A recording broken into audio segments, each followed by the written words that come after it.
भगवान शंकर आपके नजदीक में रहते हैं।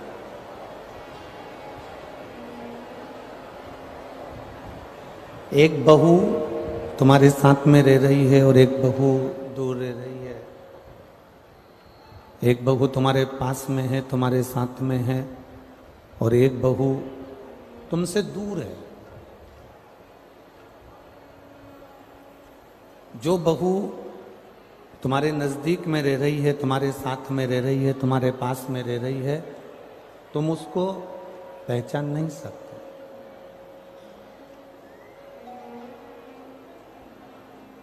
आप उसे पहचान नहीं पाओगे। जो दूर रह रही है, आपको ऐसा लगेगा कि वो ठीक है, वो श्रेष्ठ है, वो दूर है।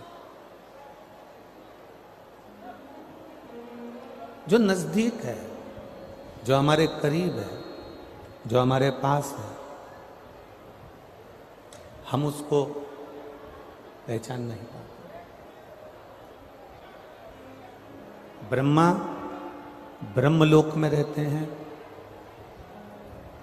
भगवान विष्णु वैकुंठ लोक में रहते हैं, और भगवान शिव मृत्यु लोक में रहते हैं।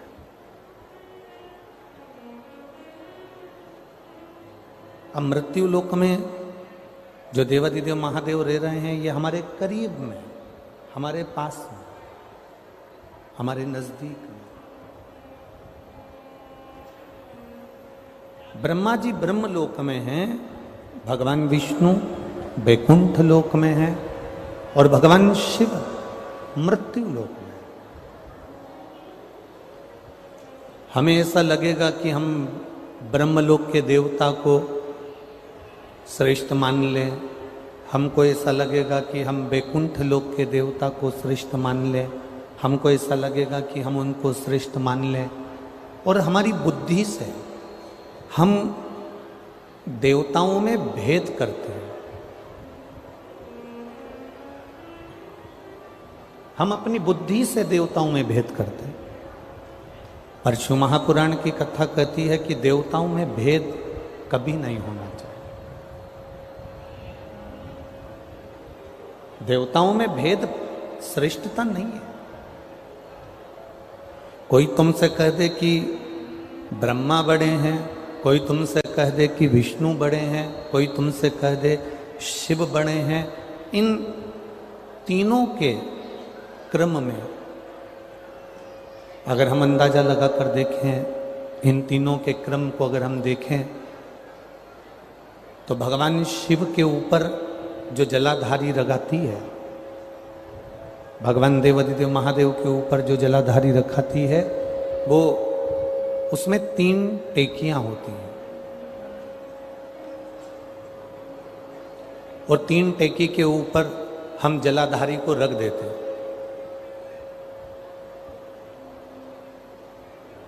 और फिर वो जलाधारी में से एक एक बूंद जल शिवलिंग के ऊपर गिरता रहता है। ब्रह्मा, विष्णु, महेश, ये 3 जो टेकियां हैं, ये हमसे कहती हैं ये ब्रह्मा, ये विष्णु, ये महेश, और उस पर रखी हुई जलाधारी में से एक एक बूंद जो पानी नीचे गिर रहा है, वो ये दर्शाता है कि ये तीनों अलग नहीं है, ये तीनों एक हैं, और इनका संगठन है।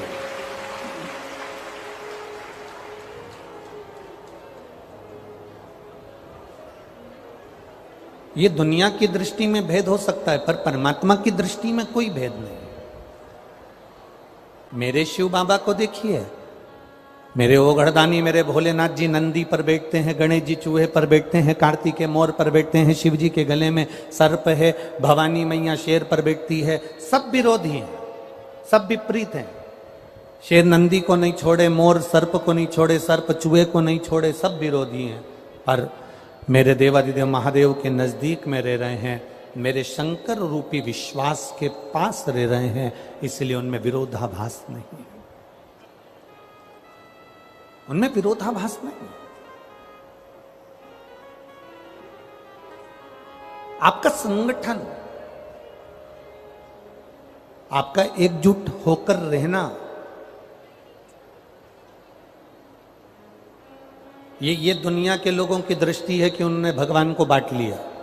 कोई कहता है राम हमारे हैं क्योंकि हम सूर्य वंश के हैं, कोई कहता है कृष्ण हमारे हैं क्योंकि हम चंद्र वंश के हैं, कोई कहता है दत्त हमारे हैं क्योंकि हम इस वंश के हैं, कोई कहता है बृहस्पति हमारे हैं, हम इस वंश के हैं, कोई कहता है ये हमारे हैं, संत हमारे हैं। ना ना, शिव महापुराण की कथा कहती है संत, साधु, गुरु, कथाकार, माता पिता, घर के बुजुर्ग, घर के बड़े एक के कभी नहीं रहते,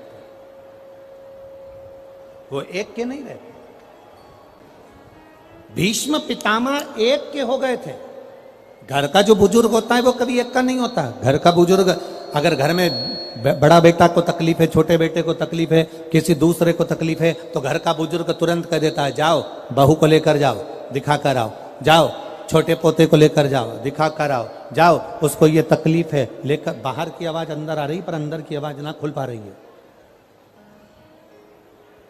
जाओ उसको लेकर जाओ, जाओ उसको लेकर। ये घर का बड़ा है, अंदर की आवाज खोलो बाबा।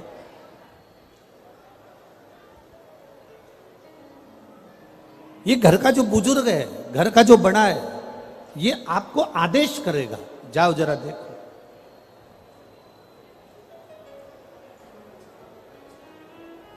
भीष्म पितामह ने गलती कर दी। भीष्म पितामह केवल दुर्योधन के होके रह गए। गुरु द्रोणाचार्य केवल दुर्योधन के होके रह गए।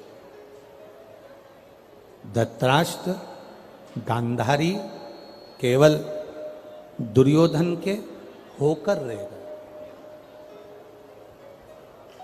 केवल इनके होकर रह गए। और जब ये इनके होके रह गए इसलिए इनकी गति बिगड़ गई। मेरा आप सबसे निवेदन है, जितने श्रोता भाई बहन इस शिव महापुराण की कथा को सुन रहे हैं दतिया की पावन धरा पर, मां पीताम्बरा की भूमि पर, और जितने भी श्रोता भाई बहन आस्था चैनल पर सुन रहे हो, फेसबुक यूट्यूब पर सुन रहे हो, उनसे केवल एक निवेदन है कि घर के बुजुर्ग अगर आप हैं, घर के बड़े अगर आप हैं, एक सतमार्ग बताने वाले गुरु का पद यदि आपका है, एक संत का पद यदि आपका है, एक प्रतिष्ठित पद यदि आपका है, तो आप एक के नहीं सबके बनकर रही है, तो आपकी जिंदगी की सार्थकता है। फिर आप एक के बनकर नहीं सबके बनकर रही है।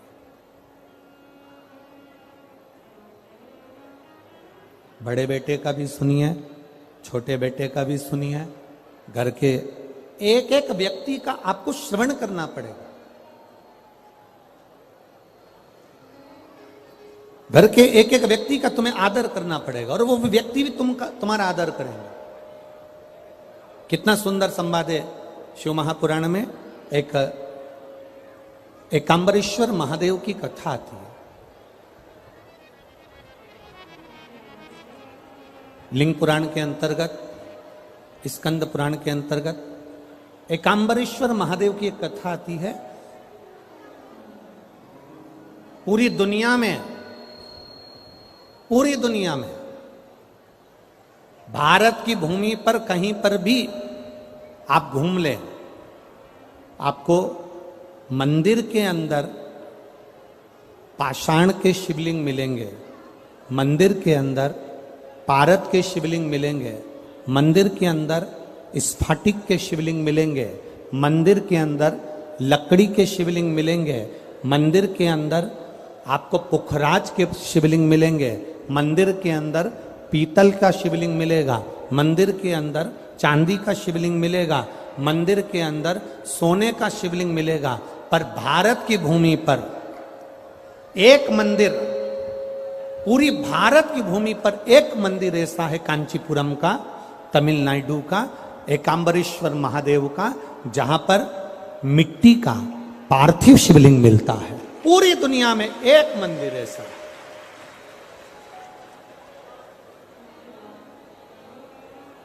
बोले कांबरेश्वर महादेव की, बोल बम का नारा है।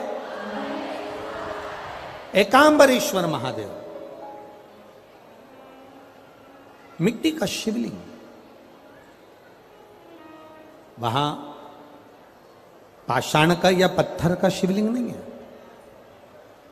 वहां पर सोना चांदी हीरा पन्ना का शिवलिंग नहीं है, वहां पर पार्थिव शिवलिंग है, पार्थिव मिट्टी का।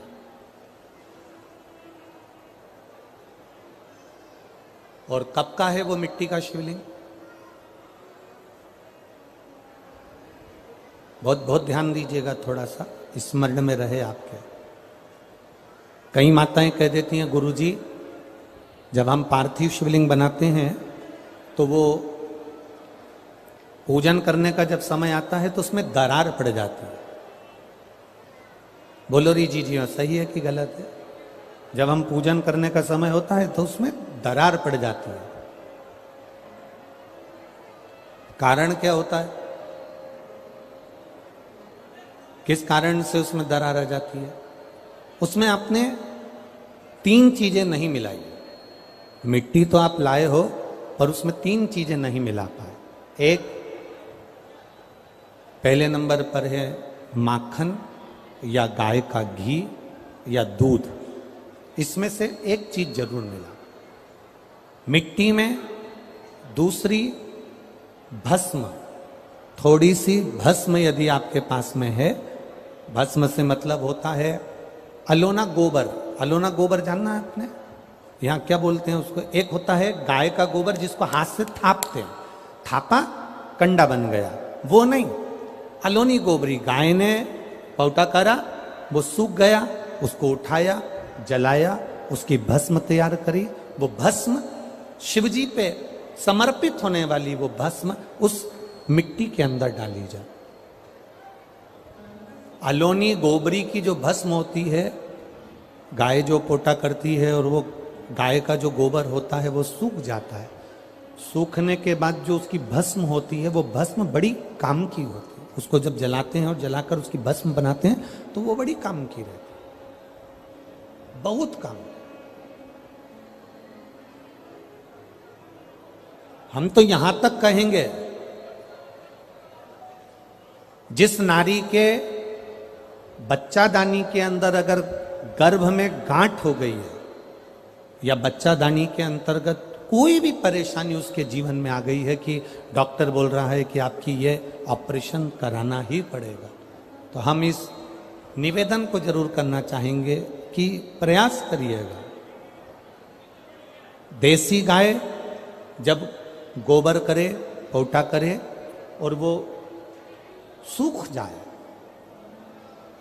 वो सूखा हुआ जो गोबर का पोटा रहे सूखा हुआ, उसको जलाकर उसकी भस्म तैयार कर कर देवादिदेव महादेव को समर्पित कर कर उसको उठाकर डिब्बी में रख लीजिए। एक डब्बी में उसको रख लो और उस भस्म को सोमवार के दिन से लेकर 7 दिन तक लगातार थोड़ा थोड़ा सा उस भस्म को अपने उदर पर त्रिपुंड का भाव, उस भस्म से त्रिपुंड का भाव कि मेरा महादेव मेरे गर्भ की रक्षा करेगा, त्रिपुंड का भाव, और उसी भस्म को मुख में थोड़ा सा लेकर देवादिदेव महादेव के चढ़े हुए जल का आचमन करिए। जो गर्भाशय में जो भी तकलीफ होगी, मेरा देवादिदेव महादेव उसको अच्छा कर दे। गर्भस्थ तकलीफ, गर्भस्थ, गर्भ में अगर आपके गर्भाशय में अगर कोई तकलीफ है तो वो गाय के गोबर की, देसी गाय के गोबर की भस्म हमारे जीवन को सुख दे देती। और भी अच्छे से समझ लो, मान लो आप त्रिपुंड का भाव भी नहीं रख सकते, उदर के ऊपर त्रिपुंड भी नहीं बना सकते, तो केवल भस्म को लेपन ही आप गर्भाशय पर अगर करेंगे तो बाबा उस पर भी कृपा करता है। ऐसा नहीं, शिव तत्व है। सारी समस्या का हल एक लोटा जल।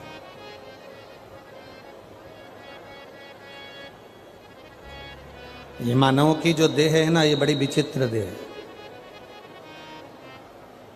बचपन में होमवर्क लेते हो, होमवर्क करते हो, जवानी आती है तो होम लोन लेते हो, और बुढ़ापा आता है तो अलोम और विलोम करते हो। ये एक अवस्था है हमारी, ये हमारा जीवन की एक श्रृंखला है कि हमें करना है, हम करते हैं। शिव तत्व कह रहा है, भगवान शंकर का पावन चरित्र कह रहा है।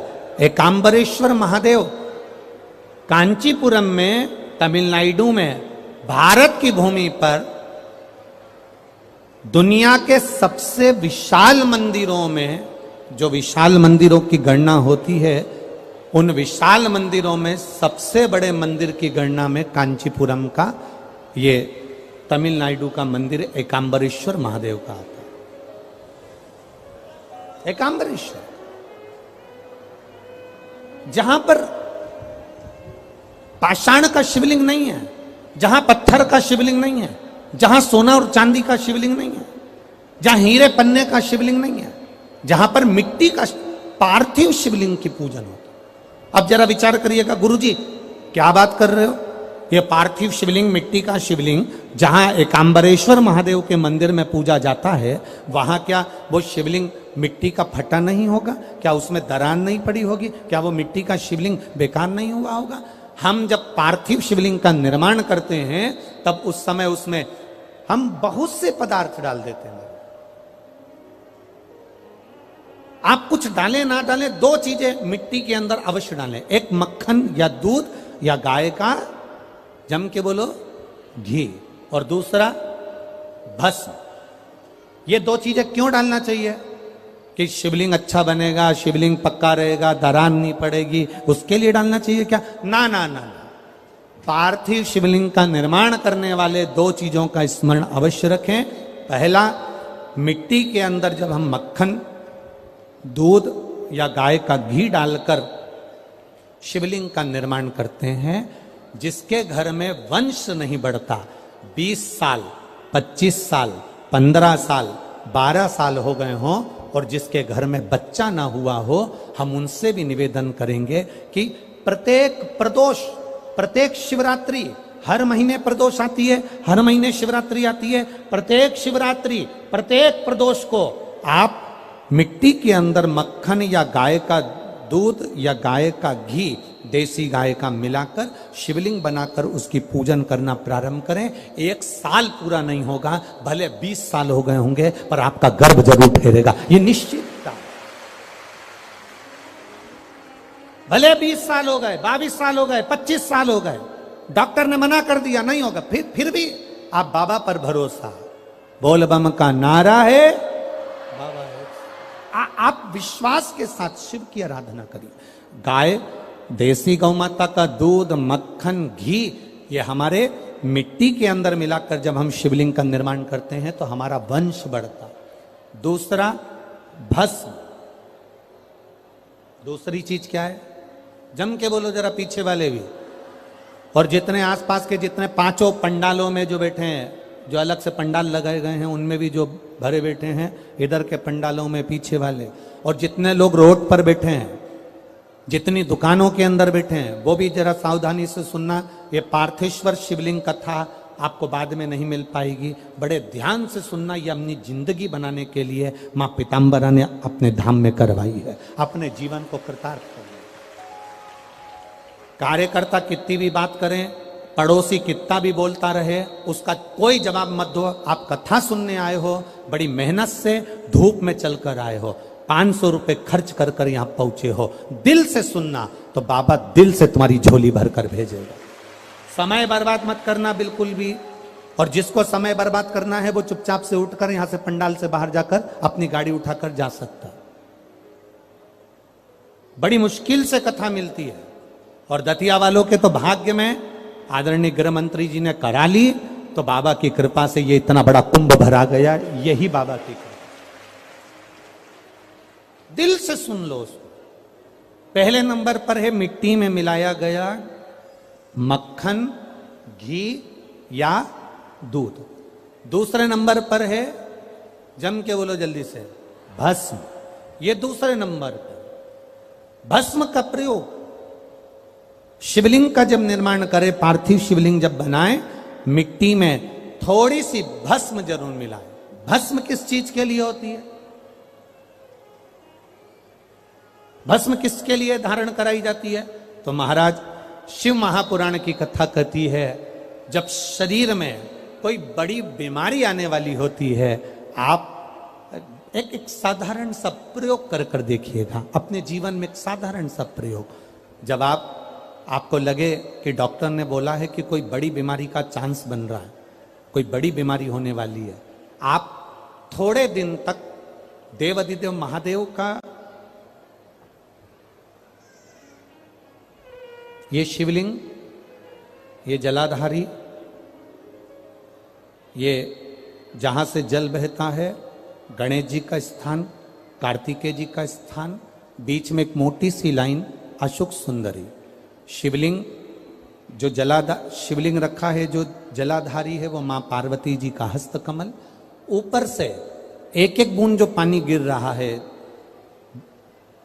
जिस कमंडल में से, जिस जलाधारी में से जल गिर रहा है, वहां शंकर भगवान की 5 बेटियां, जया, विषहरा, शामली बारी, दौतली और देव, ये भगवान शिव की 5 बेटी। जब आपको लग रहा है कि मेरी जांच होने जा रही है, जब आपको लग रहा है कि मुझे डॉक्टर को दिखाने जा रहे हैं, मुझे लग रहा है कि कोई बड़ी बीमारी ना निकल जाए, अल्ट्रासाउंड करा रहे हैं, एक्सरे करा रहे हैं, उससे पहले घर में अगर थोड़ी सी भस्म रखी है, उस भस्म को जब आप जल चढ़ाने के लिए शिव जी के मंदिर में जाओ, हॉस्पिटल में दिखाने के लिए जांच कराने जाओ, उससे पहले एक काम जरूर करना, शंकर भगवान का जहां शिवलिंग रखा है, उस शिवलिंग के पास में भस्म का लेपन कर कर देवाधिदेव महादेव पर 1 लोटा जल समर्पित कर कर उसी भस्म को अपने कलेजे पर, अपने हृदय पर लगाकर देवाधिदेव महादेव का पंचाक्षर मंत्र नमः शिवाय, षडाक्षर मंत्र ओम नमः शिवाय या श्री शिवाय नमस्तुभ्यम बोलकर फिर आप जांच के लिए चले जाओ। कोई बड़ी बीमारी तुम्हारी जिंदगी में निकल ही नहीं सकती। भस्म भस्म हो। भस्म का काम क्या? हमारे रोग को, हमारी बीमारी को, हमारे आने वाले जो रोग हैं, जो बीमारी है, जो तकलीफ है, उसको समाप्त करती है भस्म का प्रयोग।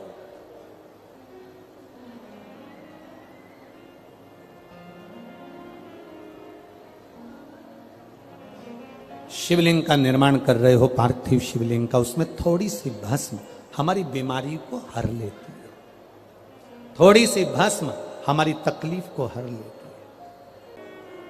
शिव के शरीर से, भगवान देवाधिदेव महादेव के तन से लगी हुई भस्म साधारण नहीं है।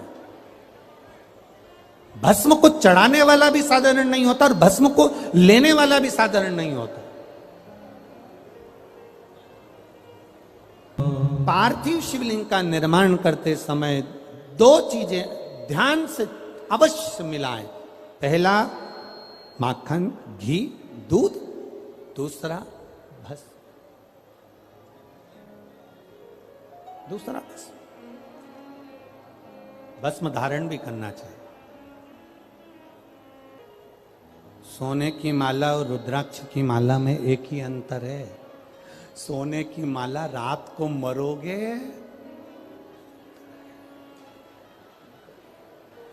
इतना घूंघट डाल डाल के रो रो के निकाल लेंगी। नानी भाई का मायरा सुना है कि नहीं सुना? नानी भाई के मायरे में नरसिंह मेहता की दादी जय कुंवर बाई के प्राण छूटे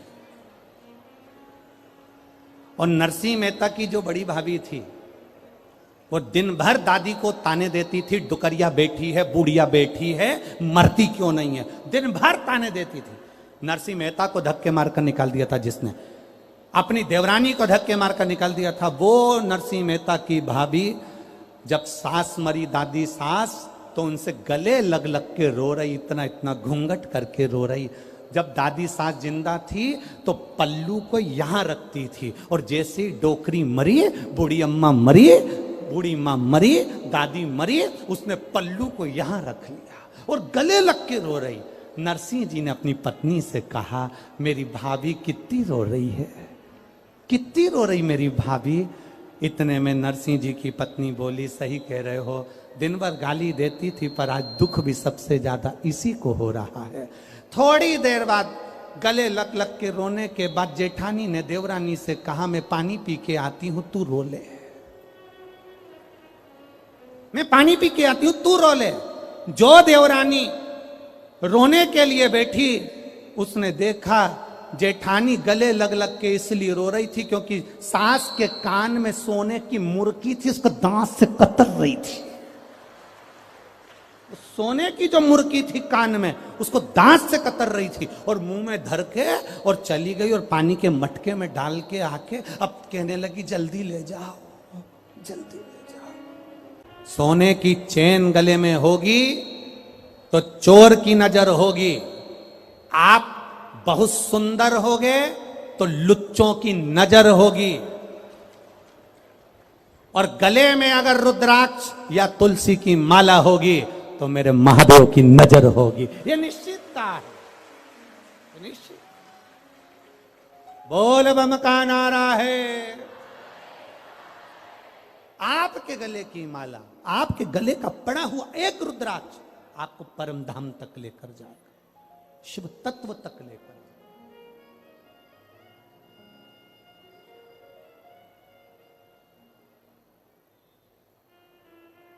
साधारण नहीं शिव,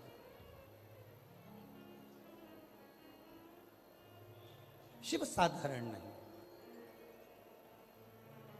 एक बार की बात है, शंकर भगवान से माता पार्वती जी ने कहा, प्रभु मेरा मन है, मेरा मन, बाबा एकांत में जाकर मैं तप करना चाहती हूं, मेरा मन है। शिव जी ने कहा, जाओ। यही कांचीपुरम का जो तमिलनाडु क्षेत्र के अंतर्गत कांचीपुरम है, और वहीं पर एक आम के पेड़ के नीचे माता पार्वती तप करने के लिए बैठ गई। आम के पल्लव में, आम के पेड़ के नीचे। अब थोड़ा ध्यान देने वाला विषय है, थोड़ा ध्यान दीजिएगा, हो जितने भी बैठे हो बड़ा ध्यान देना। शंकर भगवान का तीसरा नेत्र खुला, कामदेव आम के पेड़ पर चढ़ा हुआ था। काय के वृक्ष पर था? आम के पेड़ पर। पार्वती जी ने जो तप साधना करी वो आम के पेड़ के नीचे करी। हमारे सनातन हिंदू धर्म में दरवाजे पर जो बंदरवार बांधी जाती है उसमें आम के पत्ते लगाए जाते हैं। कलश स्थापना करी जाती है तो उसमें आम के पत्ते रखे जाते हैं। घर में कोई अच्छा कार्य होता है तो आम के पत्ते लगाते हैं, आम के पत्ते। कारण कारण क्या था? केवल एक कारण। देवादिदेव महादेव ने जब कामदेव को भस्म करा, उस समय पर भगवान शिव का नेत्र कामदेव पर पड़ा, कामदेव भस्म हुआ। आम के पल्लव में छुपा था, आम के पल्लव में।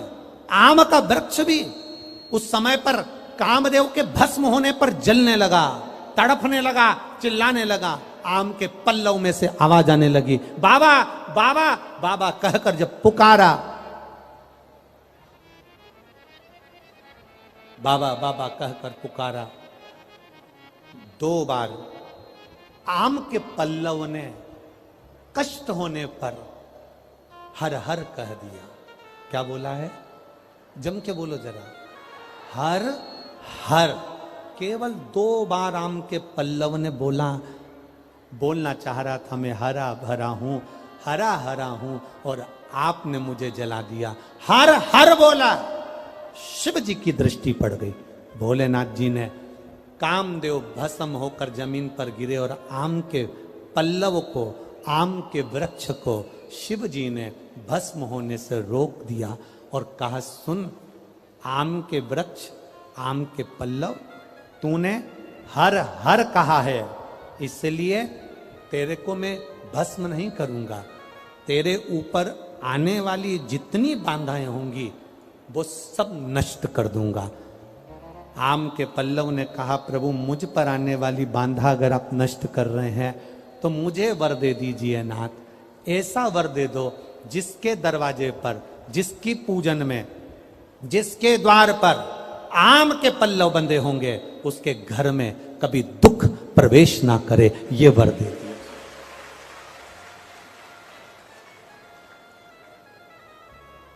शिव मंदिर जाते हो आप लोग? सब लोग जाते हैं? हफ्ते में एक बार का नियम बना लो मुख से बोलने का, हर हर।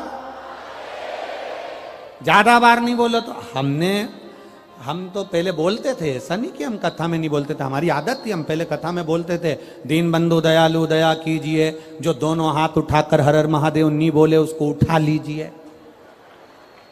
हम ऐसा बोलते थे, हमारी आदत में था और लोग हाथ उठाकर बोलते थे। पर कई लोगों ने पत्र लिखे कि गुरुजी आप कहते हो कि हर हर महादेव बोलिए, नहीं तो भगवान उठा लीजिए। हम केवल इतना सा कहना चाहते हैं कि आप ऐसा बोलना बंद कर दो, क्योंकि हम हेडफोन लगा के कथा सुनते रहते हैं और गाड़ी चलाते रहते हैं। अब हम टू व्हीलर गाड़ी चला रहे हैं और तुमने कह दिया दोनों हाथ उठाकर जो हर हर महादेव नहीं बोले तुम मुंह से उठा लीजिए। अब हमको गाड़ी खड़ी करना पड़ती है, फिर चिल्ला के बोलना पड़ता हर हर। तो जितने लोग खड़े रहते हैं वो हमको ही देखते रहते हैं, पागल हो गया है। इसलिए महाराज जी निवेदन है कि तुम ये कथा के बीच में हर हर महादेव बोलना बंद करो। इसलिए हमने तब से थोड़ा सा लोगों के भाव देखकर, बेचारे टू व्हीलर वालों को, क्योंकि वो गाड़ी चला रहा है और फिर वो उसको देखकर, इसलिए थोड़ा बंद। पर आप बोल सकते हो, आपको बोलने की मना नहीं है। पहले नंबर के पंडाल वालों दोनों हाथ उठाकर, तुम काहे को बोले, धरो नीचे। पहले नंबर वाले जरा अच्छे दम के बोलो, जरा जरा एक बार दोनों हाथ उठाकर। हाँ ठीक है। तीसरे नंबर वालों उठाओ हाथ और बोलो। बहुत बढ़िया। अब तेरा क्या होगा कालिया? तुम बोल लो, दोनों हाथ उठा के। बहुत बढ़िया, जोरदार। शिव कथा कहती है पार्वती जी ने आम के वृक्ष के नीचे तप किया। जब माता पार्वती जी ने आम के वृक्ष के नीचे तप किया, इसको थोड़ा सा नीचे करो, आम के वृक्ष के नीचे तप करा, शिव जी के स्मरण में आया कि पार्वती जी तप कर रही हैं और ये तप अगर पूरा हो गया तो पार्वती जी चाहती हैं कि जो निर्णय, पार्वती जी चाहती हैं जो निर्णय शिव दें वो निर्णय मेरी साक्षी में, मेरी साक्षी में। बाबा देवादिदेव महादेव ने यह बात तो पार्वती जी से पहले भी कह दी थी कि पार्वती कोई भी निर्णय दूंगा ये तेरी साक्षी में दूंगा, पर पार्वती मैया चाहती हैं साक्षी में निर्णय, साक्षी में निर्णय। शिव कथा कह रही है, भगवान शंकर का संवाद कह रहा है, शिव महापुराण का चरित्र कह रहा है, शिव तत्व कह रहा है।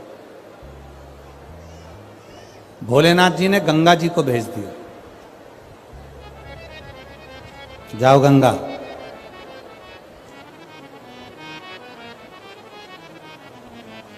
जाकर गंगा जी इतना तेज पानी का वेग लेकर जाना कि पार्वती की तप साधना टूटे।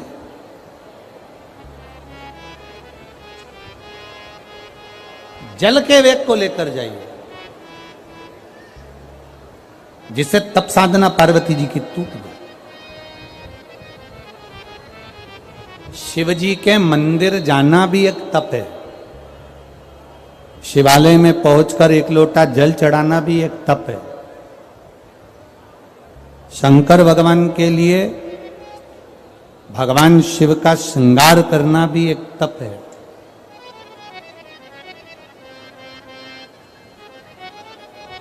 और किसी साधारण व्यक्ति को, प्यासे को पानी पिलाना, भूखे को भोजन कराना, यह भी एक तप साधना का ही मूल तत्व है। ये तप साधना का मूल तत्व है। अब गंगा मैया जैसे ही गई, बड़ी विकरालता में गंगा जी का जल गया आम के पेड़ के नीचे, और आम के जो पल्लव थे वो हिलने लगे। आम के पल्लव जब हिलने लगे तब मां पार्वती की नेत्र, माता पार्वती के नेत्र खुल के मां गंगा से कहा, गंगा तू मेरी बहन है, तू मेरी बहन है गंगा। मैं छोटी हूं, तू बड़ी है गंगा, तू मेरी बहन होकर मेरी तप साधना तोड़ने के लिए आई है। गंगा तुझ में और मुझ में कोई भेद नहीं है, तू भी तारनहार है और मैं भी तारनहार हूं, तो क्यों मेरी तप साधना तोड़ने के लिए आई है? गंगा जी ने हाथ जोड़कर अपनी बहन से कहा कि मुझे शिव जी ने भेजा, भगवान देवादिदेव महादेव ने मुझे भेजा। तो गंगा अब तू बता, ऐसा मैं क्या करूं जिससे मैं देवादिदेव महादेव से एक वर प्राप्त कर लूं? तू ऐसा सरल सा साधन बता दे। तो एक इसकी हवा आ रही है, इसको थोड़ा नीचे कर दे इसको। तू एक सरल सा साधन बता दे, थोड़ा सा नीचे कर दे इसको। गंगा जब तुम एक सरल सा साधन बता दोगी तो ये निश्चितता है कि मेरे को शिव की प्राप्ति होगी। आप एक सरल सा साधन बता दिए, बिल्कुल सरल सा साधन। और सुन लो दतिया वालों, जितनी भी दतिया में मेरी जिज्जियां बैठी हैं सब सावधानी से सुन लीजिए। और जितने मेरे जीजा बैठे हैं ना, क्या बोलते हैं इधर, लाला जी है, तो बड़े सावधानी से सुनिएगा। और जितने आस्था चैनल पर सुन रहे हैं और जितने फेसबुक यूट्यूब पर सुन रहे हैं, बड़े सावधानी से। पार्वती जी गंगा जी से पूछ रही हैं एक सरल साधना, एक सरल भाव शिव को प्राप्त करने का, एक सरल तरीका। गंगा जी ने कह दिया सबसे सरल तरीका मैं तुम्हें बता रही हूं, मिट्टी लाओ, उसका एक शिवलिंग का निर्माण करो। वो शिवलिंग का निर्माण करोगे और निर्माण करने पर उस शिवलिंग को बनाते समय तुम्हारे हृदय में जो भाव आएगा, देव अधिदेव महादेव तुम्हारी वो मनोकामना उसी क्षण पूरा कर देगा। निर्माण के समय पर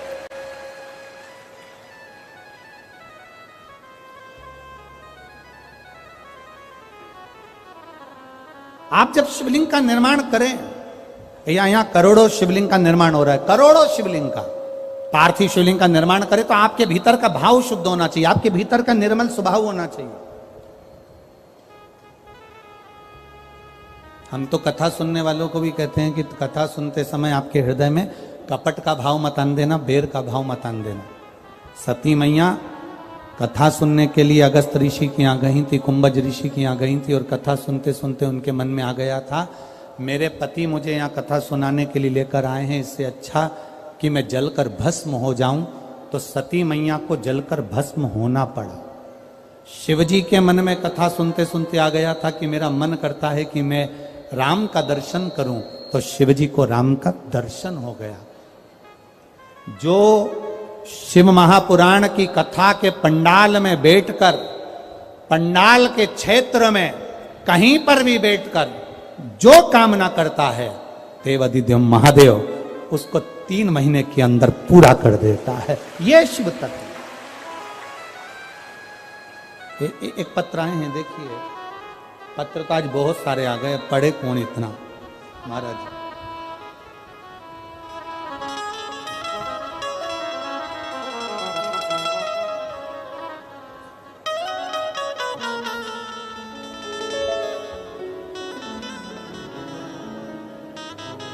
मेरा नाम रेणु गुप्ता है, पति का नाम राहुल गुप्ता है। मैं इंदरगढ़ जिला दतिया की रहने वाली हूँ। कहीं बैठी हो तो हाथ हिला सकती हैं, जहां कहीं भी बैठी हो अपना हाथ हिला सकती हैं। रेणु गुप्ता, पति का नाम राहुल गुप्ता, मोबाइल नंबर लिखा है। इंदरगढ़ जिला दतिया की रहने वाली हूँ। कहीं बैठी हो तो अपना हाथ हिला सकती हैं, जहां कहीं भी बैठी हो। आपने लिखा है, गुरुजी 1 लोटे जल का मैं क्या वर्णन करूं। मैं एक हार्ट पेशेंट हूं। मेरे हार्ट में 40 mm का एक छेद है, जो डॉक्टर ने इको रिपोर्ट में बताया है, जिसकी जांच में लगा रही हूं, जिसका कोई इलाज नहीं है। 1 लोटे जल का मैं क्या बखान करूं गुरुदेव। 7 मार्च 2021 को मेरे को बीमार हुई और बच्चेदानी में नसों का एक गुच्छा आ गया। नसों का गुच्छा आया, ग्वालियर में दिखाया, ग्वालियर से मुझे दिल्ली रेफर कर दिया। फिर दिल्ली के एम्स में अल्ट्रासाउंड कराया तो मेरे गर्भाशय में 32 mm नसों का गुच्छा बताया, जिसका ऑपरेशन का बोला। हमने वो 32 mm का ऑपरेशन कराने के लिए तैयार हुए। ऑपरेशन तो करवा लिया, पर गुरुजी कुछ ही दिन में वो गठान का गुच्छा, नसों का गुच्छा वापिस आ गया। गुरुदेव दूसरी बार, पहली बार जब आया वो 7 मार्च 2021 को आया तो हमने ऑपरेशन कराया। दूसरी बार 5 मार्च 2022 को वापिस 23 mm का नस में नसों का गुच्छा गर्भाशय में आ गया।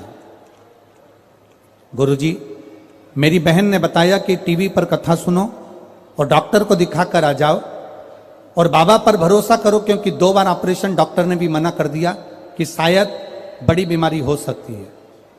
हम वापिस आए, दवाई लाए, पशुपति व्रत करना प्रारंभ करा। बाबा की कृपा से 5 सोमवार पूरे होने पर हम वापिस एम्स में जांच कराने के लिए गए, ऑपरेशन के लिए। डॉक्टर ने जांच कर कर, इको कर कर बताया कि तुम्हारा वो बच्चेदानी में जो नसों का गुच्छा था वो समाप्त हो गया है और बाबा की कृपा है। ये शिव तत्व है।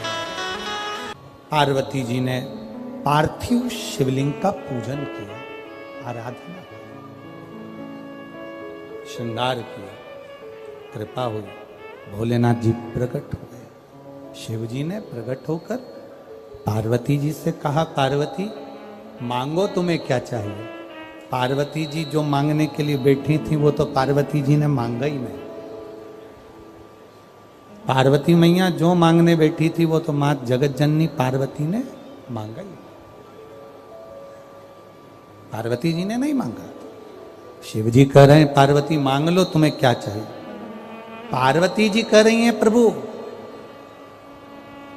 अगर देना चाहते हो तो इतना वर दे दो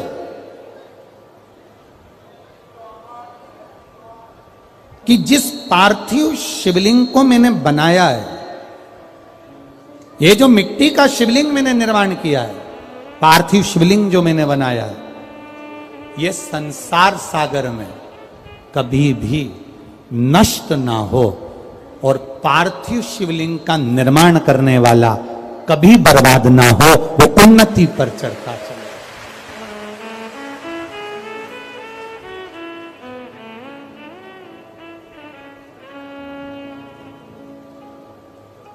अच्छा, एक सरल भाषा में आप लोगों से कहें, परम पूज्य शास्त्री जी, दद्दा जी महाराज,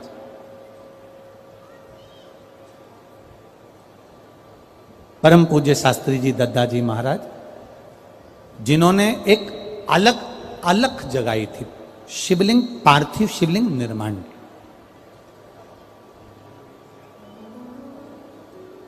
और उनके जितने शिष्यों, उनके जितने शिष्य हैं, मैं उनसे निवेदन करूंगा, आप अपनी जिंदगी में देखना कि आपके गुरु ने, और हम सबके गुरु हैं वो केवल जिन्होंने गुरु मंत्र लिया उन्हीं के नहीं, आदरणीय दद्दा जी संपूर्ण भारतवासियों के गुरु हैं, संपूर्ण। उन दद्दा जी ने जो शिवलिंग का निर्माण करवाया था, जो शिवलिंग का निर्माण करवाया, और जिन जिन ने उनकी साक्षी में शिवलिंग का निर्माण करा, वो नीचे की ओर नहीं गया, वो ऊपर की ओर ही बढ़ा है, ऊपर की ओर बढ़ा, उन्नति की ओर। क्योंकि मां जगत जननी स्वयं देवादिदेव महादेव से कह रही हैं, भगवान शंकर से कह रही हैं कि जो ये मैंने जो पार्थिव शिवलिंग बनाया है, प्रभु इतनी सी कृपा करना कि ये नष्ट ना हो, ये नष्ट।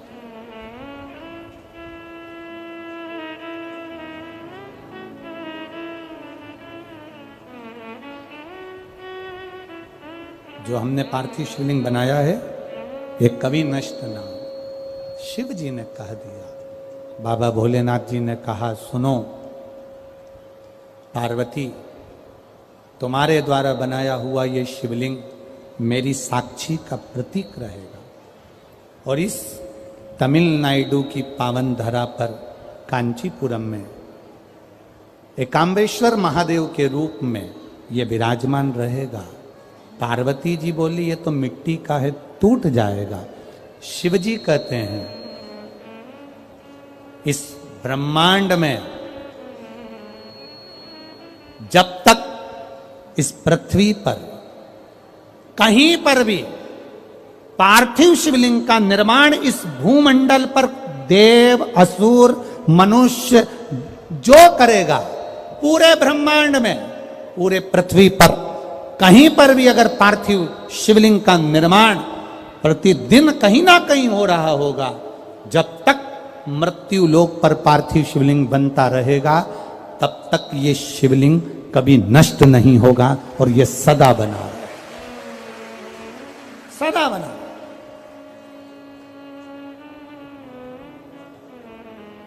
लोग कहते हैं शंकर भगवान धन दे देते हैं, लोग कहते हैं शंकर भगवान दौलत दे देते हैं, लोग कहते हैं शंकर भगवान करोड़पति बना देते हैं, लोग कहते हैं शंकर भगवान धनपति बना देते हैं। शिव महापुराण की कथा कहती है, शंकर भगवान पर एक लोटा जल शिवालय में जाकर जो शिवलिंग पर चढ़ा रहा है, शंकर भगवान उसको करोड़पति बनाए का ना बनाए, शंकर भगवान उसे लखपति बनाए कि ना बनाए, शंकर भगवान उसको अरबपति बनाए कि ना बनाए, पर यह पक्का है, जो शिव जी पर एक लोटा जल चढ़ाता है, शंकर भगवान उसको हाथ पकड़कर अपना बना लेते हैं। जब तिजोरी उसकी हो जाती है तो माल सब आपका हो जाता है। मेरा देवादिदेव महादेव अपना बना रहा है, मेरा शिव अपना बना रहा है।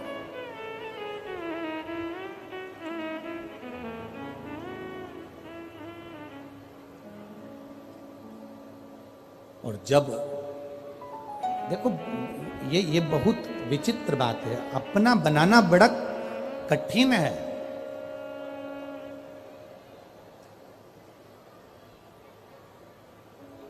पति पत्नी को साड़ी ला कर दे दे, जरा ध्यान से सुनना, पति पत्नी को जेवर दिला दे, पति पत्नी को सारा सामान ला कर दे दे,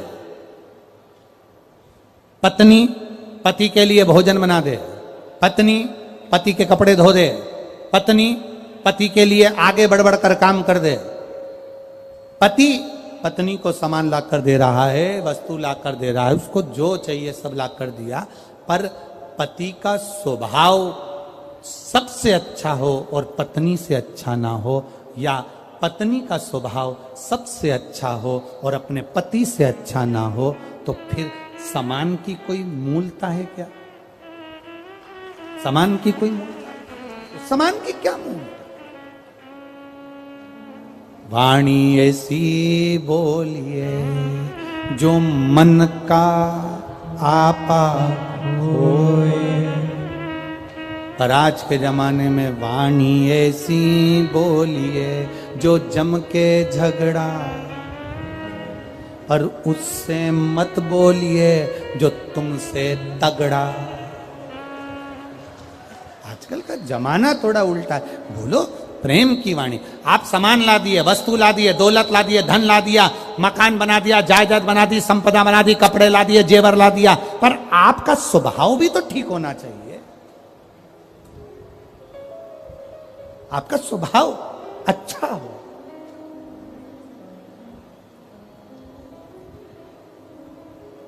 तो लगे धन दौलत सब एक साइड है, पूंजी सब एक साइड, पर आपका स्वभाव एक साइड।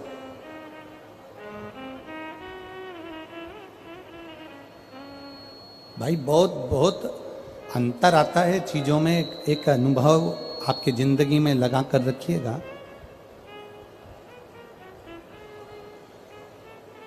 आज के जमाने में पेरेंट्स मीटिंग होती है स्कूल में, सबको मालूम है क्या? अरे बोलो तो जम के।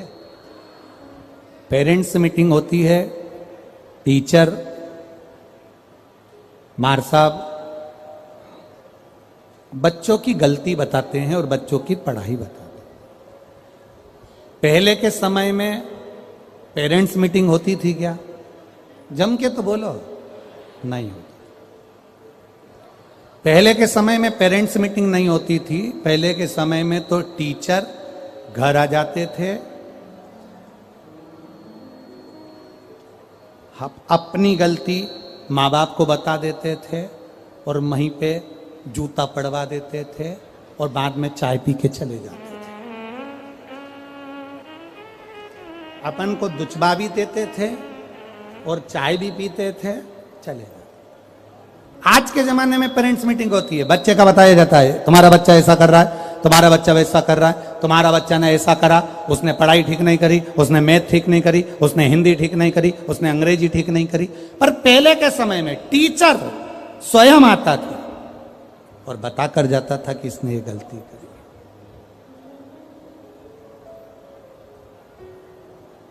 पहले के समय में बस अंतर यही है। आज के गुरु में और पहले के गुरु में एक अंतर भारी है।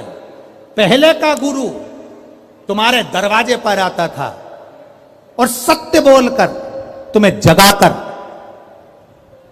सत्य बोलकर तुम्हें जगाकर तुम्हारे मार्ग को निश्चित कर कर फिर जाता था।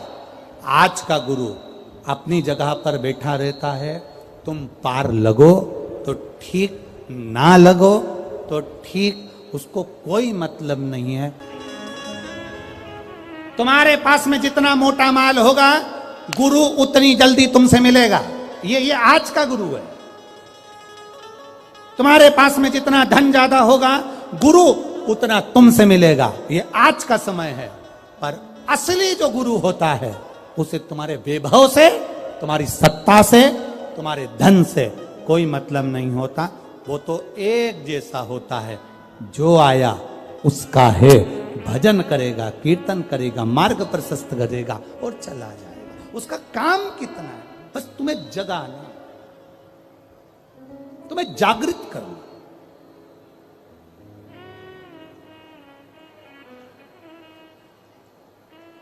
और जिस दिन तुम जाग गए, उस दिन जीवन का एक आनंद अपने आप आ जाएगा। हमारे जीवन में हम कहें पति पत्नी को सब कुछ देवे, पर दिन भर क्रोध में रहेवे, तो ऐसा पति क्रोध करने वाला श्रेष्ठता नहीं देता। पत्नी सारा घर का काम करे, सारा घर का काम करती है पत्नी। एक बहू सारा घर का काम करती है। किसी सास से पूछो तुम्हारी बहू कैसी है? बहुत बढ़िया महाराज, पूरा काम अच्छा करती है, दिन भर बच्चों को संभालती है, सारा किचन, भोजन, रसोई घर सब संभालती है, सब अच्छी है, बहुत बढ़िया महाराज, बहुत अच्छी है। नहीं महाराज, अच्छी तो बहुत है, बस एक काम बुरा है उसका। क्या? बोलती है। गुरुजी कोई ऐसा हो जाएगा क्या कि मेरी बहू की जीवान मीठी हो जाए?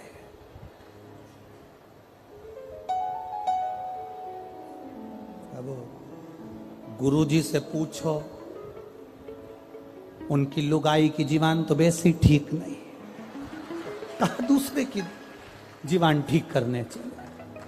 किसी गुरुजी से पूछो। जो ललाट में महादेव ने लिख कर भेजा है, जो किस्मत में ब्रह्मा जी ने लिख कर भेजा है, जन्म मरण परण, तीन चीजें कोई नहीं बदल सकता। वो तीन केवल एक बदल सकता है, तुम्हारे हाथ से चढ़ा हुआ महादेव को जल, वो बदल देगा।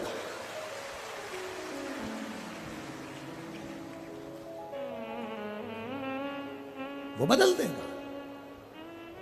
हम किसी का भाग्य नहीं बदल सकते, ना हम तुम्हारा भाग्य लिख सकते हैं कि तुम्हारे साथ में क्या होगा, तुम कितने कदम चलोगे, कितने कदम नहीं चलोगे, क्या खाओगे, क्या पियोगे, ये हम नहीं लिख सकते।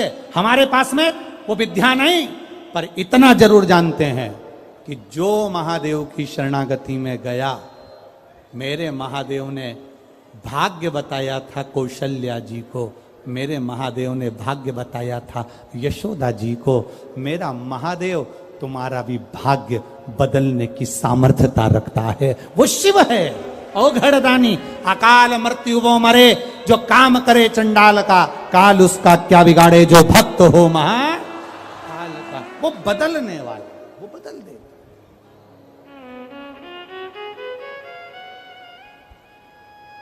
जब क्रोध आए, गुस्सा आए, थोड़ा रुको। अगर क्रोध आए, गुस्सा आए, थोड़ा रुको। और जब कोई गलती हो जाए, अपने से कोई गलती हो जाए, तो थोड़ा झुको। क्रोध में रुक जाना, गलती में झुक जाना, यह हमारी उन्नति की सीढ़ी की ओर आगे बढ़ने का एक तरीका है।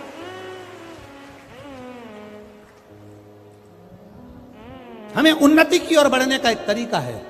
क्रोध में रुक जाओ और गलती में झुक जाओ। पर झुक कौन रहा है? कौन झुकने वाला है? यहां जितने बैठे हो तुम सब कम हो क्या? जरा सी कोई बात आ जाए तो कह दे मैं नहीं झुकूंगी, मैं नहीं झुकूंगा, मैं काय को झुकूं, मैं काय को झुकूं। ये करते हम। जिस दिन जो झुकना जान गया, वो जिंदगी में कभी उखड़ नहीं पाया, कभी नहीं, कभी नहीं। शिव कथा कर बाबा देवादिदेव महादेव का चरित्र, शंकर भगवान एकांबरेश्वर महादेव के रूप में विराजमान हो गए। पार्वती जी ने जो वर मांगना था वो पार्वती जी ने नहीं मांगा। पार्थिव शिवलिंग एकांबरेश्वर महादेव के रूप में विराजित हो। शिव कथा कर, बाबा देवादिदेव महादेव का चरित्र कर। समय आया,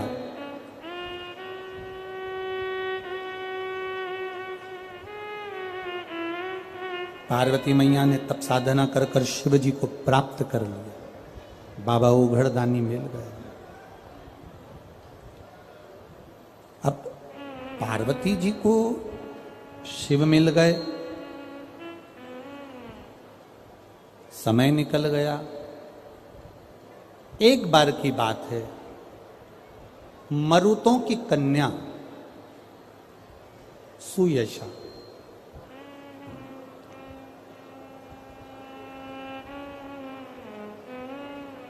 ये मरुतों की कन्या है, बेटी है। ऐसा कोई बाप नहीं जो अपनी बेटी को अच्छे घर में ना देना चाहता। प्रत्येक पिता की एक इच्छा होती है कि मेरी बेटी सही जगह पर ब्याहे, प्रत्येक पिता की।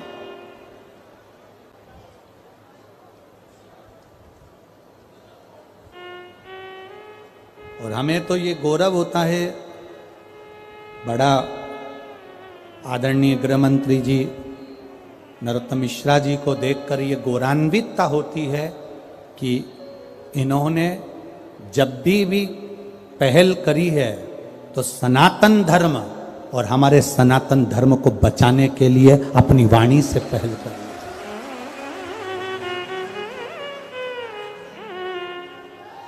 जिस समय पर कोई राजनेता अपनी वाणी से बोलना नहीं चाहता है, उस समय पर आदरणीय गृह मंत्री जी नरोत्तम मिश्रा जी अपनी गादी से सनातन धर्म को बचाने के लिए बोलकर और आगे बढ़ जाते हैं। ये एक पहलता होना चाहिए अपने सनातन धर्म के लिए, अपने सनातन धर्म की, अधर्म का, प्राणियों में, विश्व का कब होगा?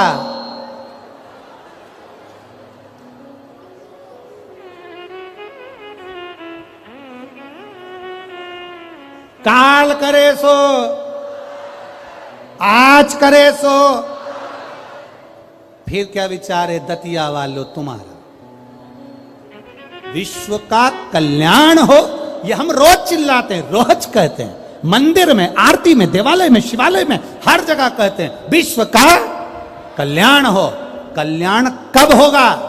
जब हम हमारे परिवार के साथ, कुटुंब के साथ, रिश्तेदारों के साथ, अपनों के साथ कुछ सनातन धर्म को बचाने का प्रयास करेंगे, तब विश्व का कल्याण होगा। हम आगे बढ़ेंगे तब विश्व का कल्याण।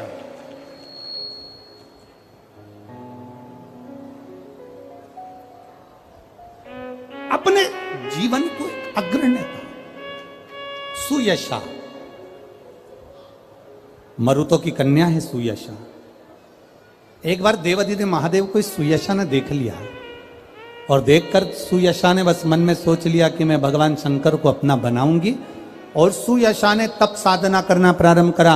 सबसे पहले सुयशा मरुतों से पूछकर, अपने पिताजी से पूछकर, अपने ताऊ से, काका से पूछकर शिव कैसे मिलते हैं, तो कहा जहां पर मन पड़े वहां बैठकर पार्थिव लिंग का निर्माण करिए। पार्थिव लिंग का निर्माण करोगी, शिव मिल जाए, शंकर मिल जाए। मरुतों की कन्या सुयशा अब पार्थिव शिवलिंग का निर्माण करती है, पूजन करती है, विसर्जन करती है। थोड़ा ध्यान दीजिएगा। बेटियों से निवेदन करूंगा, जितनी बेटियां हैं, जितनी बेटी,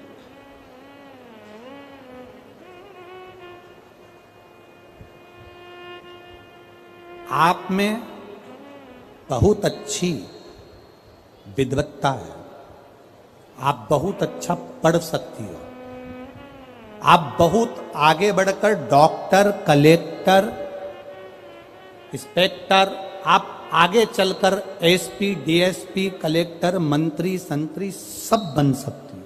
आप में वो बल है। बस मेरा जितनी बेटियां बैठी हैं इस पंडाल में और जितनी बेटियां कथा सुन रही हैं टीवी पर और मोबाइल पर, उनसे निवेदन है कि आप जीवन में आगे बढ़ सकती हो, मना नहीं।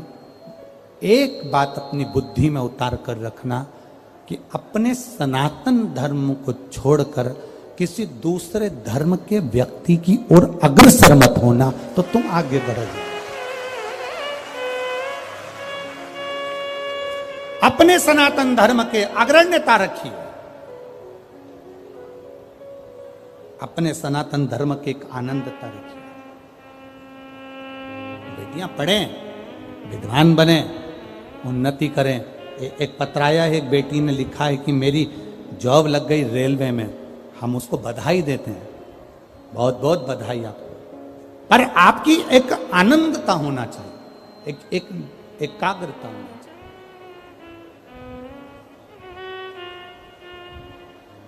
शिव कथा कह रही है। मरुतो की कन्या ने पूछ लिया कि शिव कैसे मिलेंगे, महादेव कैसे मिलेंगे। मरुतो ने कहा कि उनका मिलना इतना सरल नहीं है, पर पार्थिव शिवलिंग का निर्माण अगर आप कर रही हो, पार्थिव शिवलिंग का निर्माण यदि आप कर रही हो तो उससे आपको फल की प्राप्ति हो जाएगी, फल मिलेगा, जरूर मिलेगा, ऐसा नहीं कि नहीं मिलेगा।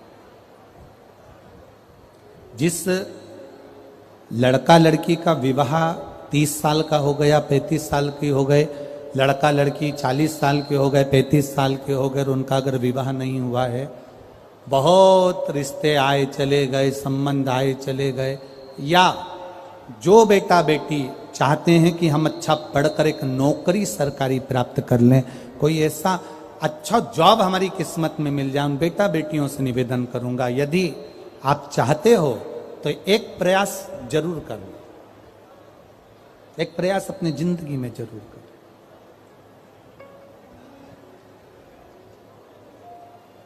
शिवलिंग समझ लेना जरा अच्छे से, शिवलिंग जलाधारी गणेश, कार्तिकेय, अशोक सुंदरी, और ये शिवलिंग, और ऊपर भगवान शिव की 5 बेटियां, जया, विषहरा, शामलीवारी, दौतली, देव। 3 प्रदोष या 3 शिवरात्रि। कितनी प्रदोष? 3 या 3 शिवरात्रि।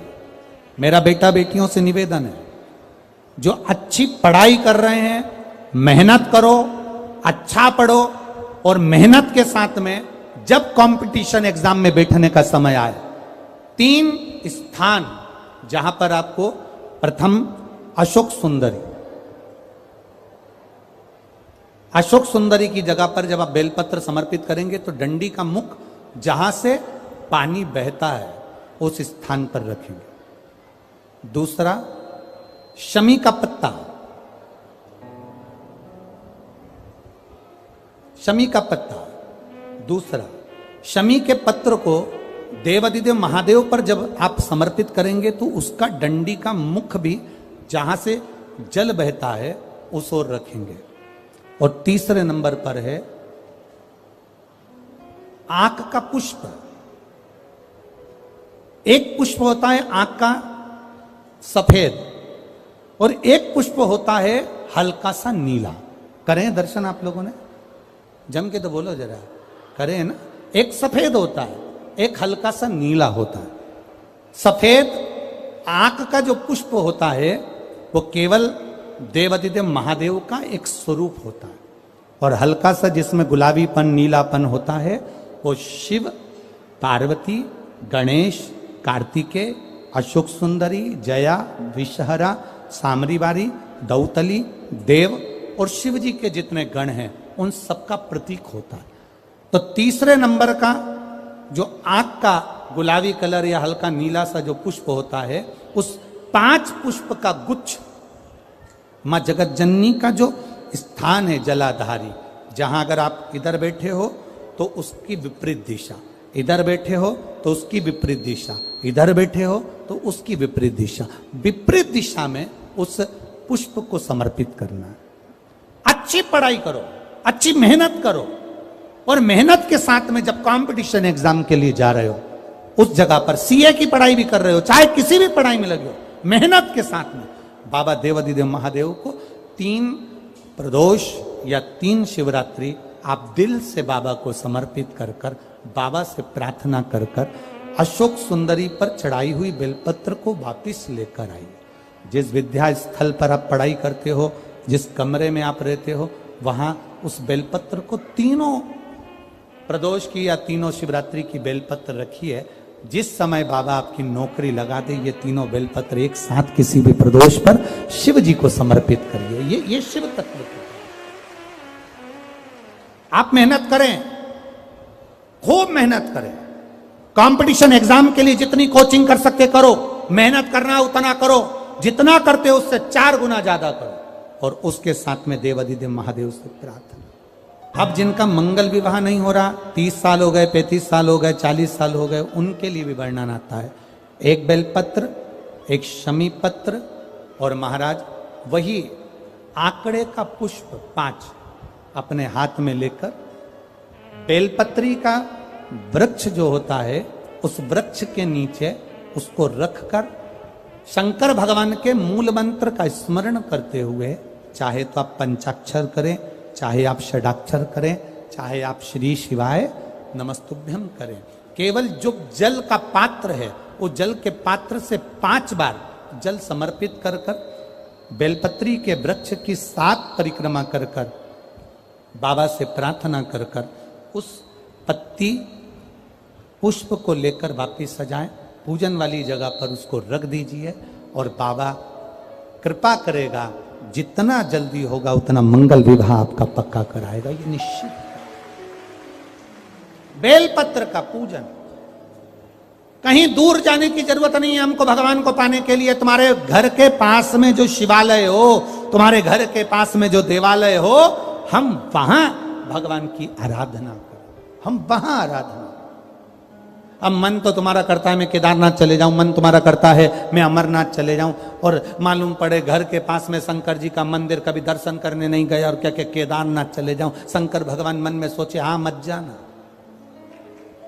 जब पास में शिवालय है, पास में देवालय है, तो तू प्रणाम करने नहीं आ रहा, कहां वहां आ रहा है? अरे बाबा शिव कथा कह रही है, हमारा भगवान शंकर का भजन स्मरण कह रहा है। मरुतों की कन्या सुयशा ने आराधना करी है शिव की। एक बड़ा सुंदर संवाद जो अपन श्रवण कर रहे हैं, शिव के पूजन का फल हमें मिलता जो, भगवान शंकर की आराधना का फल हमें मिलता है और प्राप्त जरूर होता है। एक पत्र किसी बहन ने लिखा है,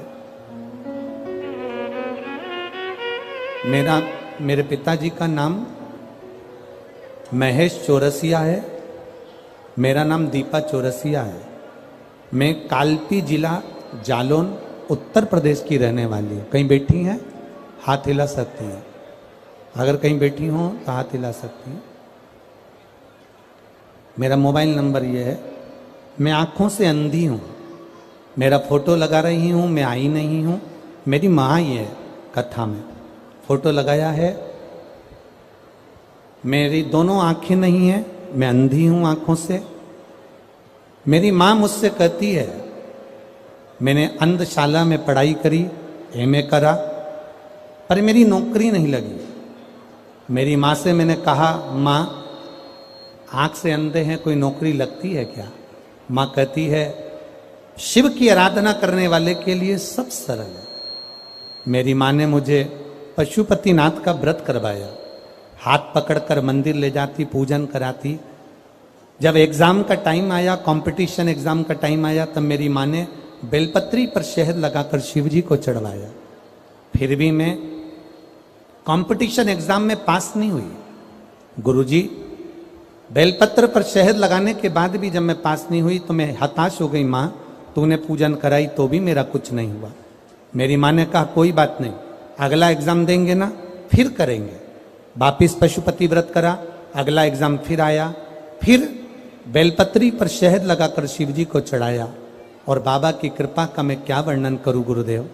8 मई 2022 को बाबा की कृपा से रेलवे में मेरी नौकरी लग गई है। मैं बाबा को यहाँ प्रणाम करने के लिए हूँ। गुरुजी, मेरी रेलवे में ग्रुप डी में मेरी नौकरी लग गई है। मेरी माँ प्रणाम करने के लिए कथा पंडाल में आई है। मैं आंखों से अंधी हूँ इसलिए नहीं आ सकी। ये शिव तत्व है, योग। आप करें उसका भजन, आप करें उसका स्मरण, वो भक्ति देता है। एक कथा रह गई है सुयशा की, उसको कल के कथा के क्रम में अपन उसको लेंगे, स्मरण करेंगे कि सुयशा ने भगवान शिव के पार्थिव शिवलिंग का पूजन कर कर कैसे भगवान शंकर के गण नंदी को अपना बना लिया। शिव जी तो उनके नहीं हो पाए, पर शंकर भगवान ने कहा मैं तुम्हें नहीं मिल सकता, पर मेरा गणनंदी तुम्हारा पति बने। ये श्रेष्ठता। कई लोग कहते हैं गुरुजी स्त्री को शिवलिंग नहीं छूना चाहिए या शंकर भगवान पर चढ़ा हुआ जल नहीं पीना चाहिए। कोई कुछ कहता है, कोई कुछ कहता है, कोई कुछ कहता है। हमारा आपसे निवेदन है, जिंदगी में एक बार गीता प्रेस गोरखपुर की शिव महापुराण की किताब, पुस्तक, पुराण लेकर आइए, पोथी लेकर आइए। किसी का कहना मत मानो, आप अपने दिल का कहना मानो ना। अपने नेत्रों से पढ़ो, मालूम पड़ेगा शंकर भगवान के शिवलिंग के पूजन का क्या फल है, शिवजी पे चढ़े हुए जल का आचमन का क्या फल है, शंकर भगवान को चढ़ाए भस्म का क्या फल है, शंकर भगवान को समर्पित बेलपत्र का क्या फल है। यह हमको ज्ञात है, यह हमारे भीतर से हम उसको स्मरण कर सकते। समय आया, भगवान श्री गणेश जी महाराज का प्रागट्य हुआ। भगवान गणेश जी महाराज पधार रहे हैं। जोरदार ताली बजाकर स्वागत करिए श्री गणेश जी महाराज की। हर हर महा